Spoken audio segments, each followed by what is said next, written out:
No one even like really mentions 9/11 anymore.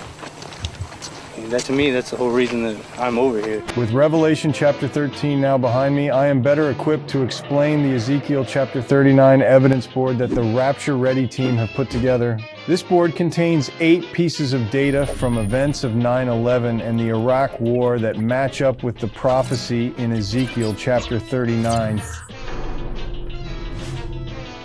The prophecy in Ezekiel 39 reads as follows, and I'm paraphrasing. Prophesy against Gog and say, the sovereign Lord says, I am against you, Gog. I will send you to attack the mountains of Israel. Then I will strike down your 2 sons. On the mountains of Israel, you and all your troops will fall. I will send fire on your land. Then those who live in the towns of Israel will go out and use your weapons for fuel.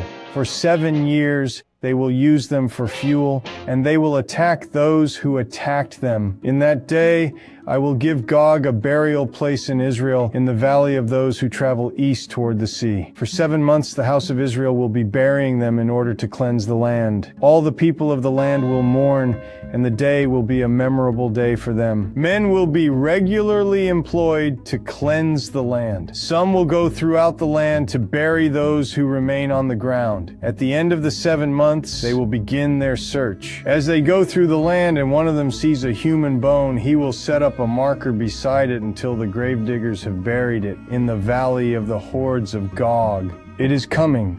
It will surely take place, declares the sovereign Lord. In writing the book of Revelation, the Apostle John constantly refers back to the Old Testament. We need to appreciate that John's visions and prophecies build on the prophecies of Daniel and Ezekiel. For example, in Revelation chapter 16, John writes about the Battle of Armageddon. But did you know this battle was first prophesied in Ezekiel chapter 39? We will talk about Armageddon in a later video. Please subscribe to this channel so you don't miss out. It's now time to match up the data. Ezekiel chapter 39 verses 12 and 13 reads, For 7 months the house of Israel will be burying them in order to cleanse the land. All the people of the land will mourn, and the day will be a memorable day for them, declares the sovereign Lord.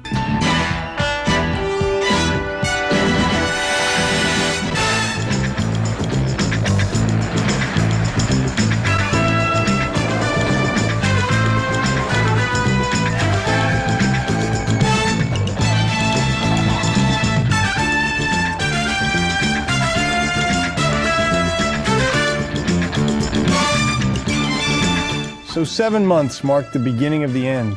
People were becoming increasingly anxious because of the almost 3,000 victims who died. Only 773 had been identified. And after 7 months, they were now running out of dirt and running out of places to look for remains. The 7 months prophesied refers not so much to the removal of the rubble and debris, but to the search for human remains because cleansing the land required a burial.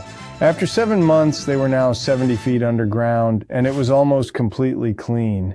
It's interesting that the 9/11 Memorial and Museum is actually 70 feet underground because that places the 9/11 burial site in a valley, which was also prophesied.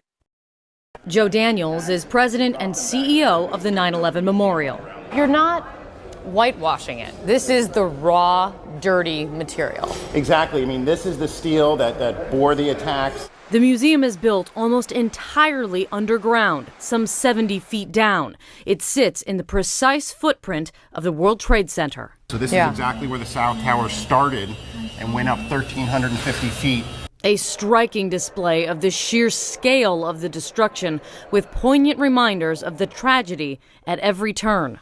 Visitors will also walk alongside the survivor stairs. Used by hundreds of people as the buildings are crumbling, running from the dust cloud to escape to safety. And it's for all our visitors to understand the story of survival. And likely one of the most emotional stops in the museum. This art installation mimics the blue sky on that fateful morning. Behind it, the still unidentified remains of 9/11 victims. The move met with mixed emotion from their families. A still shocking statistic is that 1,100 family members never got any human remains back to bury, never got to go through the ritual of laying their loved ones to rest. It's not a public space at all. Only family members are allowed back behind the wall. Right next door, a room dedicated to the lives of those lost. Adjacent to this is the reflection room, which is so important, and why we can't show it and won't show it is because the families get to see it first. Exactly. That room is in an area called In Memoriam, and it's a photographic portrait of each and every one of the 2,983 victims. You see pictures, a father coaching his son's Little League team, a wedding. You see the lives that were lost that day, and not just about how they died, it's who these people were. Throughout the museum, chilling reminders of the day. Handmade flyers for the missing, a cross emerging from the wreckage. Everyday items simply left behind. We help through these artifacts and images tell that story of just, it was panic and people were getting out as fast as they could. And it's not just the shoes. It tells the shoes worn by this woman, Linda. I mean, you're telling everything about that day. And while the museum is vast, one small exhibit has been the biggest source of controversy. Its focus, the terrorists themselves, including a film criticized for not making a clear enough distinction between Islam and Al-Qaeda. There's been a lot of criticism.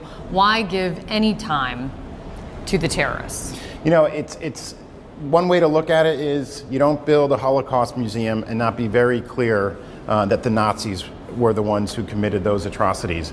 Okay, so this video has matched 5 pieces of data to Ezekiel chapter 39. The data is 7 months searching for human remains, 9/11 is a national day of mourning, the 9/11 Memorial and Museum is 70 feet underground, which constitutes a valley.